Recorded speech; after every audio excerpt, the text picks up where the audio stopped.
Hello बच्चों, आप लोग कैसे हैं। मैं चंद्रशेखर त्रिवेदी आज अपने ओरिएंट केमिस्ट्री क्लास में सॉल्युबिलिटी की बात करेंगे। सॉल्युबिलिटी मतलब कोई भी सॉल्यूट कितनी मात्रा में किसी सॉल्वेंट में घुल सकता है, मैक्सिमम कितनी मात्रा में घुल सकता है, वो उसकी सॉल्युबिलिटी कहलाती है। ठीक है, means amount of solute require to completely dissolve in 100 ml of solvent. 100 ml solvent में कोई भी सॉल्यूट की कितनी मात्रा कंप्लीटली डिजॉल्व हो जाती है, वो उसकी सॉल्युबिलिटी कहलाती है। मतलब घुलने के बाद, डिजॉल्व होने के बाद कोई भी क्वांटिटी सॉल्यूट की उसके बॉटम में ना बचे, उसको हम क्या बोलते हैं, सॉल्युबिलिटी। तो चलिए, सॉल्युबिलिटी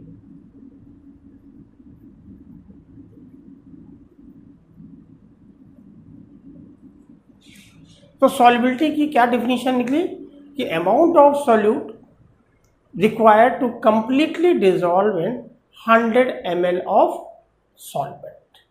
ठीक है, अब लेकिन जब सॉल्यूट डिजॉल्व हो रहा है तो कई फैक्टर्स होते हैं जो उसकी सॉल्युबिलिटी को इन्फ्लुएंस करते हैं। अब वो कौन कौन से फैक्टर्स हैं जो उसकी सॉल्युबिलिटी को इन्फ्लुएंस करते हैं, हमें इनको भी समझने की कोशिश करना पड़ेगा। तो पहले तो हम फैक्टर्स देखें कि कौन कौन से फैक्टर्स सॉल्युबिलिटी को इन्फ्लुएंस कर सकते हैं। ठीक है, तो चलिए देखते हैं factors that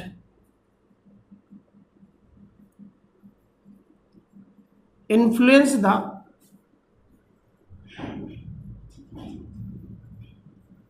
solubility of a solute in solvent। ठीक है, तो हमें सबसे पहले ये समझना है कि वो कौन कौन से फैक्टर्स हैं जो किसी सॉल्यूट की सॉल्युबिलिटी सॉल्वेंट में इन्फ्लुएंस करते हैं। तो चलिए देखते हैं पहले उन फैक्टर्स को, फिर उनके बारे में डिटेल में पढ़ेंगे। तो सबसे पहला फैक्टर हमारा है नेचर ऑफ सॉल्यूट। सॉल्यूट का खुद अपना नेचर है, खुद अपनी कैरेक्टरिस्टिक्स है कि वो सॉल्वेंट में डिजॉल्व होना चाह रहा है कि नहीं। क्योंकि हमारे पास दो टाइप के कंपाउंड्स होते हैं, पोलर और नॉन पोलर। ठीक है, तो ये उनका नेचर है मॉलिक्यूल्स का कि वो पोलर है कि नॉन पोलर है, वो सॉल्वेंट में डिसॉल्व होगा कि नहीं होगा, जो सॉल्वेंट हमें दिया जा रहा है या जिसमें हम घोलना चाह रहे हैं सॉल्यूट को। ठीक है, number 2,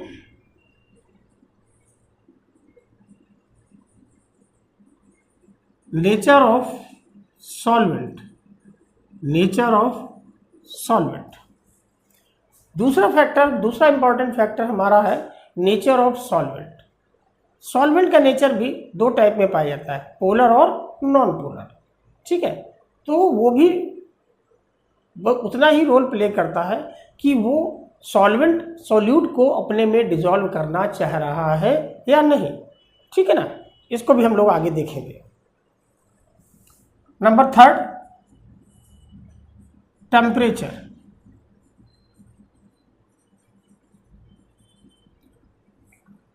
Temperature also play a very important role in the solubility of solute in the solvent।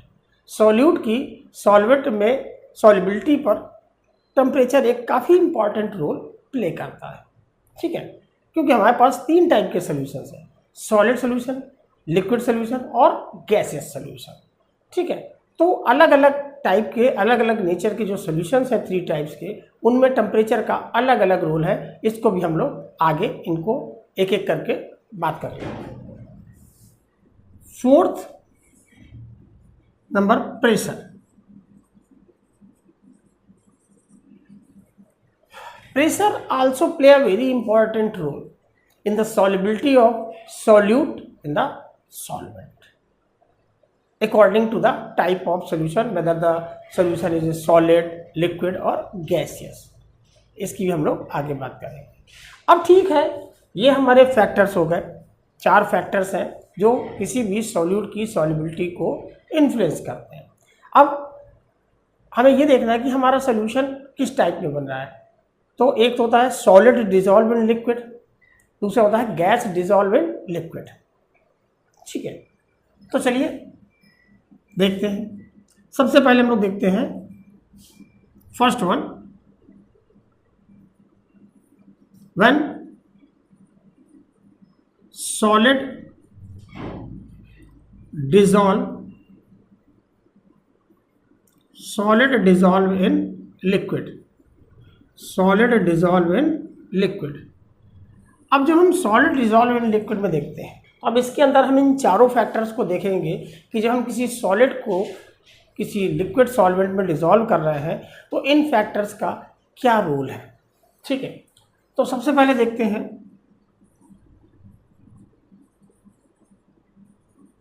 Nature of solute and solvent. Nature of solute and solvent.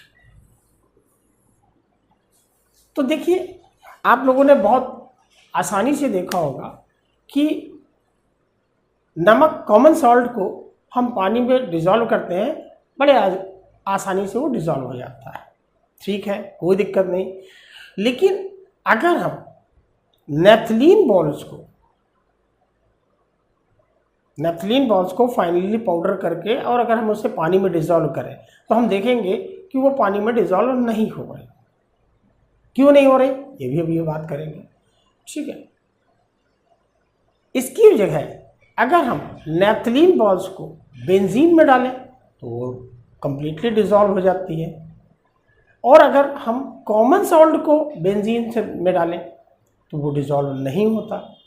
अब दोनों की मॉलिक्यूलर स्ट्रक्चर को देखें, अगर हम sodium chloride common salt, there is a polar molecule,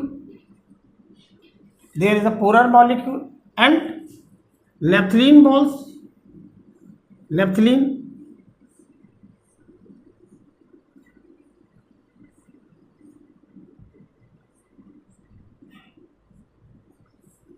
it is naphthalene ball. It is non-polar. It is non-polar because it is made up of, it is pure hydrocarbon aromatic. ठीक है, there is no other elements except carbon and hydrogen. ठीक है, it is polar and it is non-polar. It is non-polar, and when we dissolve sodium chloride in water, it is also polar. It is also polar.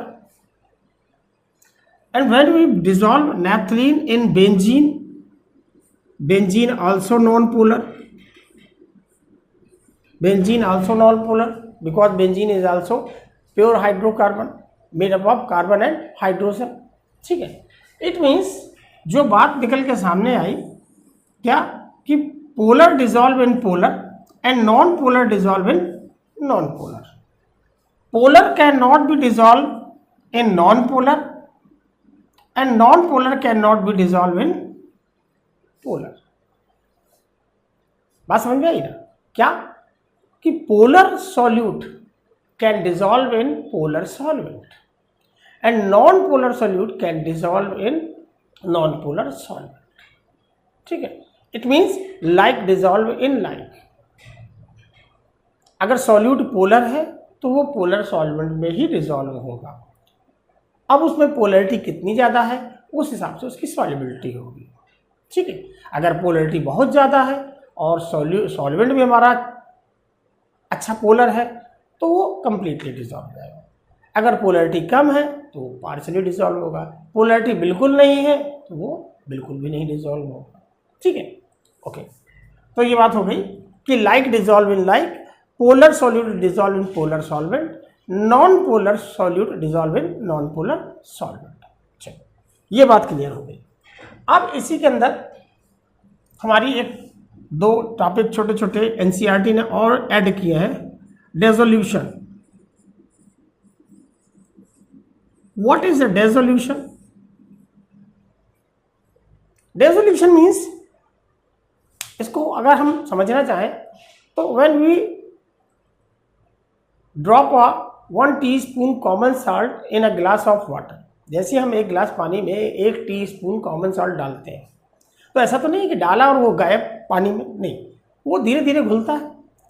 तो slowly slowly solute dissolve and there concentration in the solution increases.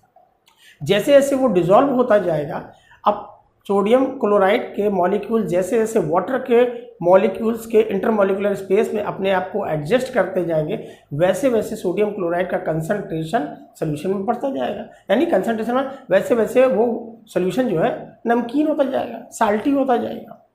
ठीक है ना। तो dissolution क्या है? When we dissolve a solute in a solvent, slowly slowly the concentration of solute increases in the solution and this process is known as dissolution। जैसे जैसे solute हमारा घुलता जाएगा उसका कंसंट्रेशन सॉल्यूशन में बढ़ता जाएगा और इस प्रोसेस को हम कहते हैं डिसोल्यूशन। ठीक है। डिसोल्यूशन के बाद हमारे पास एक और छोटा सा टॉपिक है जिसको हमें समझना है बहुत अच्छी तरह से, क्रिस्टलाइजेशन। क्रिस्टलाइजेशन में क्या है इसको भी देखना है जरा।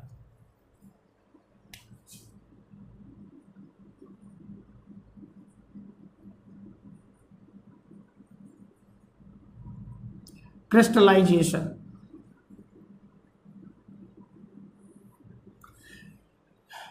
क्रिस्टलाइजेशन मीन्स जब किसी भी साल्ट का क्रिस्टल मिलता है हमको किसी सोल्यूशन से, उसको हम क्रिस्टलाइजेशन। अब क्रिस्टलाइजेशन का प्रोसेस अलग है, एक जो हम प्रैक्टिकली करते हैं वो अलग है। यहां पर देखते हैं, this is a glass and we fill some water inside the glass. Take some water and dissolve sugar 1 टीस्पून, 2 टीस्पून, 3 टीस्पून हम डिसॉल्व करते जाते हैं। ठीक है।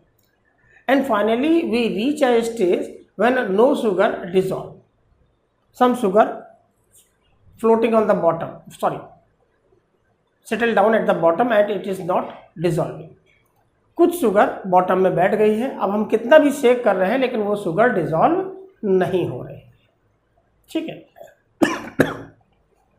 अब हम क्या करते हैं कि उस अनडिसॉल्व शुगर को अलग कर देते हैं।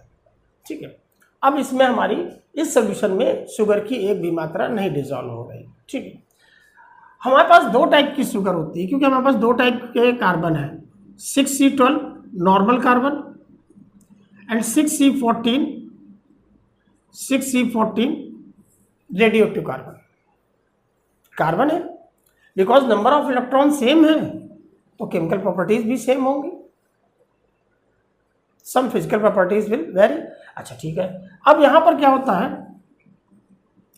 कि यहां से इससे एक शुगर बनी हमारी C12H22O11, इससे भी जो शुगर बनी उसका भी मॉलिक्यूलर फार्मूला C12H22O11। ठीक है। दोनों शुगर है but it is common sugar and it is radioactive sugar.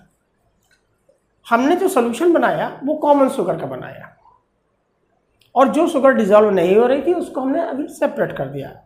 अब इसमें हमारी ये जो सोल्यूशन है इसमें हमारी एक भी शुगर डिसॉल्व नहीं हो रही and we drop a crystal of radioactive sugar. हमने यहाँ से एक क्रिस्टल डाला रेडियोएक्टिव शुगर का और ये जैसे जैसे नीचे जाता है, ठीक है, थोड़ी देर बाद हम देखते हैं बॉटम में हमें एक क्रिस्टल मिला शुगर का। तो क्या ये वही क्रिस्टल था जो हमने डाला? नहीं। हमने जब इस क्रिस्टल को निकाला शुगर का और इसको जब हमने लैब में एनालाइज किया तो पता चला कि ये शुगर कॉमन शुगर थी, 6C12 की शुगर थी, और जो हमने 6C14 की शुगर का क्रिस्टल डाला था वो तो डिसॉल्व हो गया, वो डिसॉल्व हो गया, ऊपर से नीचे तक आते आते वो डिसॉल्व हो गया। लेकिन बीच में जो fine particles of sugar that dissolve only in between the solvent particles, वो रिक्रिस्टलाइज होकर के बॉटम में सेट हो गया। ठीक है ना। तो क्रिस्टलाइजेशन क्या है कि when finally solute particle present in the solution collide to each other, they stick on the surface of each other and increase their size, and due to gravity they settle down and separate out from the solution in the form of crystal, and this process is known as crystallization. ठीक है, तो जैसे ही हमने इसमें radioactive sugar डाली, उसने क्या किया, उनको पुश किया, and they strike to each other and stick on each other surface, and slowly by this process due to collision their size increases, and due to gravity they settle down, and in empty space the radioactive sugar dissolve itself, और उसकी जगह जो खाली हुई वहां पर radioactive sugar ने अपने आप को डिसॉल्व कर लिया. ठीक है, so this process is known as crystallisation. तो क्रिस्टलाइजेशन क्या है, when finally solute particle present in the solution collide to each other and increase their size, and due to gravity they settle down in the bottom and comes out from the solution in the form of crystal, is known as crystallization. ठीक है, अभी यहाँ पर जो हम solution बनाते रहे, तो हमने आपसे एक वर्ड नहीं बोला जो बहुत कॉमन था, सैचुरेटेड. तो जब हम सॉल्यूशन प्रिपेयर करते हैं तो हमारे पास 3 टाइप के सॉल्यूशन प्रिपेयर होते हैं. ठीक है, किसी सॉल्यूट को डिसॉल्व करते हैं तो हमें 3 टाइप के सॉल्यूशंस मिलते हैं. पहला मिलता है saturated solution. Saturated solution.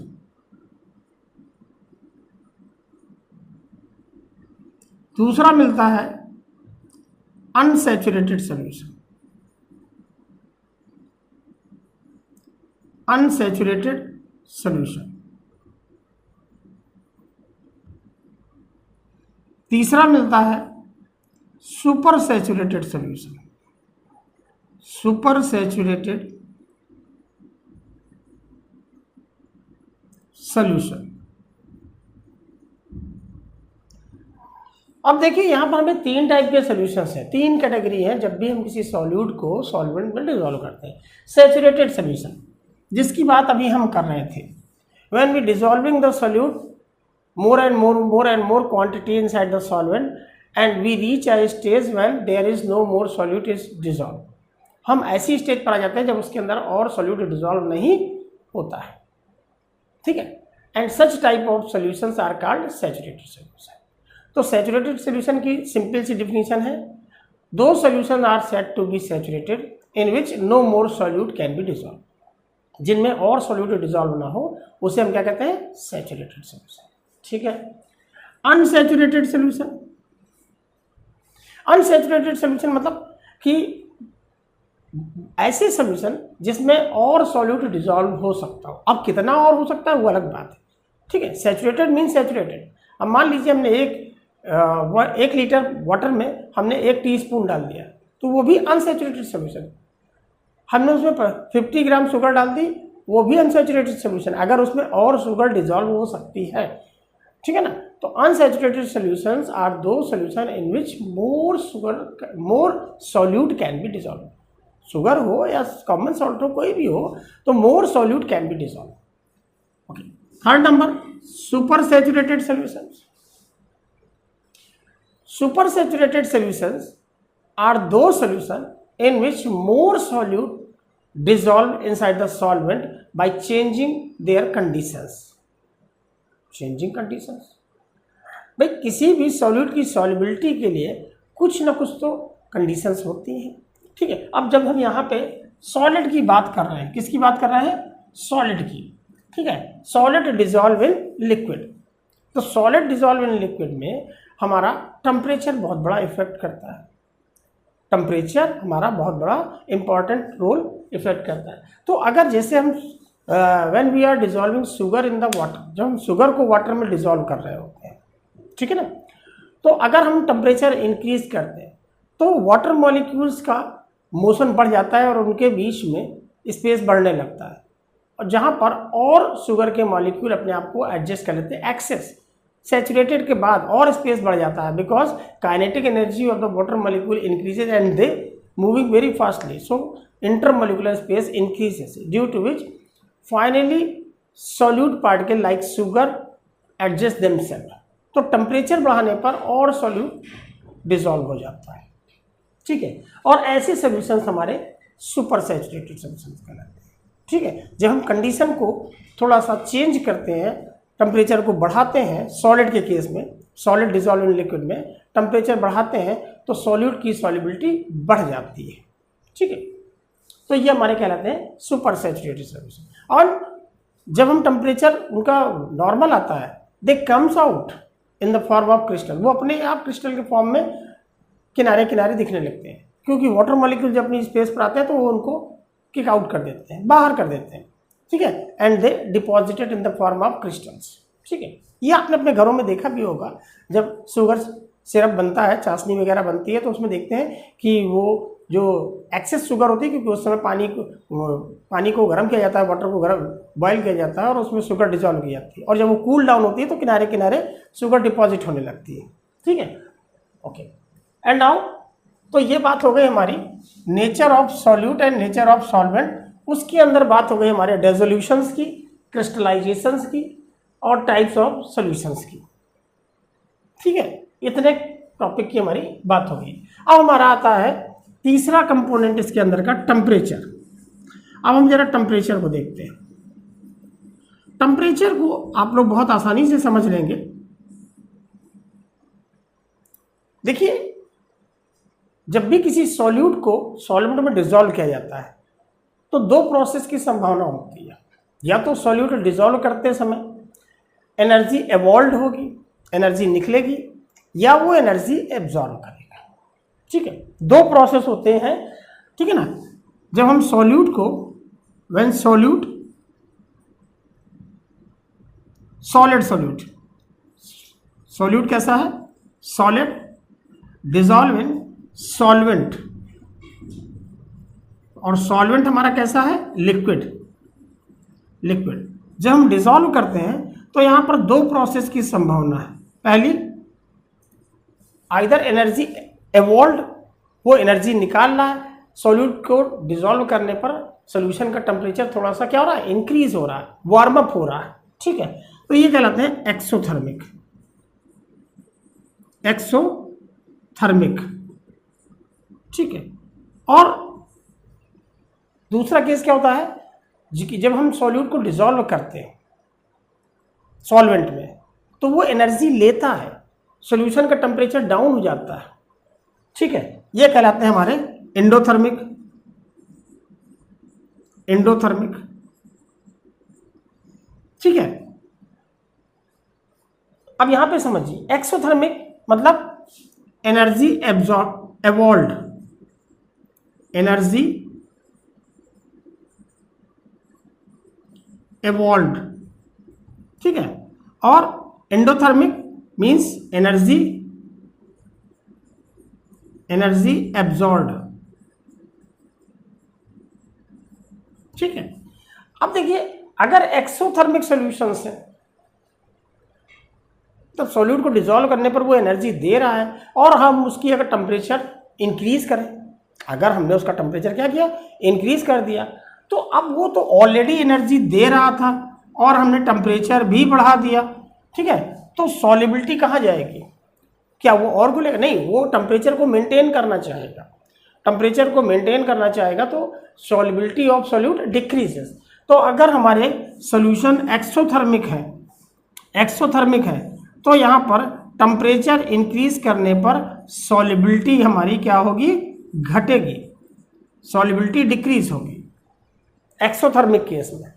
Exothermic में अगर हम टेम्परेचर बढ़ाते हैं तो सॉल्युबिलिटी घटेगी, क्योंकि वो टेम्परेचर मेंटेन करना चाहेगा, और हम टेम्परेचर बढ़ा रहे हैं, वो भी एनर्जी दे रहा है, तो टेम्परेचर और तेजी से बढ़ेगा। तो टेम्परेचर को मेंटेन करने के लिए वो क्या करेगा, अपनी सॉल्युबिलिटी को रोक देगा, ताकि एक्सेस एनर्जी ना निकले, तो टेम्परेचर ज़्यादा नहीं बढ़ेगा, ठीक है। दूसरा हमारा है एंडोथर्मिक। एंडोथर्मिक मीन्स ऐसे सॉल्यूशंस जो एनर्जी एब्जॉर्ब करते हैं, जब हम सॉल्यूट को सॉल्वेंट में डिसॉल्व करते हैं तो वो एनर्जी एब्जॉर्ब कर रहे हैं। तो अगर हम, चूंकि ये एनर्जी एब्जॉर्ब कर रहे हैं, ठीक है, एनर्जी एब्जॉर्ब कर रहे हैं, तो अगर हम टेम्परेचर बढ़ाएंगे तो फिर इसमें सॉल्युबिलिटी बढ़ेगी। क्यों, क्योंकि उनकी तो रिक्वायरमेंट है एनर्जी की, वो तो एनर्जी और चाह रहे हैं, तो हम टेम्परेचर बढ़ाएंगे तो ये तो उनके लिए फेवरेबल हो गया, ठीक है ना। तो in endothermic, if we increase the temperature then solubility then solubility increases. तो एंडोथर्मिक में क्या होगा कि टेम्परेचर बढ़ाने पर सॉल्युबिलिटी बढ़ती है। ठीक है, तो ये तो हमने आज बात की अभी कि solubility of solid solute in the liquid solvent. ठीक है, और उसमें इन 4 फैक्टर्स का क्या रोल था, nature of solute, nature of solvent, temperature. अभी लास्ट हमारा बच रहा है एक प्रेशर। चलिए इसको भी देख लेते हैं, इसकी भी बात कर लेते हैं। लास्ट फैक्टर हमारा बच रहा है प्रेशर। प्रेशर, तो जैसा कि हम लोगों ने देखा है कि सॉलिड ऑब्जेक्ट पर प्रेशर का कोई इफेक्ट नहीं होता। किसी भी सॉलिड ऑब्जेक्ट को अगर हम दबाएं तो निग्लिजिबल कंप्रेसिबिलिटी होती है इसमें। ठीक है, तो प्रेशर का चूंकि सॉलिड में कोई इफेक्ट नहीं पड़ता, इसलिए अगर हम सॉलिड सॉल्यूट को लिक्विड सॉल्वेंट में डिसॉल्व कर रहे हैं तो यहाँ पर प्रेशर का कोई इफेक्ट नहीं होगा, कोई रोल नहीं होगा। ठीक है, अगर हम उसमें प्रेशर बढ़ाएं या घटाएं तो सॉल्युबिलिटी पर कोई फर्क नहीं पड़ेगा in case of solid solute dissolve in liquid solvent. ठीक है ना, तो ये हमारा बेटा आज का बात हुई।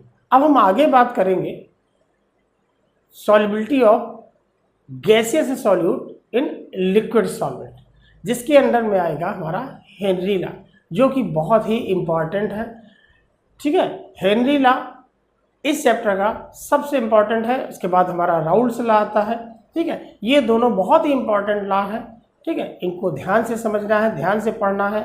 ठीक है, तो हम लोग मिलते हैं अगले वीडियो में। और इसमें आपको जो भी प्रॉब्लम्स आई हो या जो समझ में नहीं आ रहा हो, ठीक है, उन प्रॉब्लम्स को आप मेरे वीडियो के कमेंट बॉक्स में डालिए। मैं उनको आपको उन प्रॉब्लम्स को आपकी रिजॉल्व करने की कोशिश करूँगा। ओके, और अगर आपको मेरा वीडियो पसंद आ रहा है तो उसको शेयर और लाइक सब्सक्राइब जरूर करें। Okay, thank you.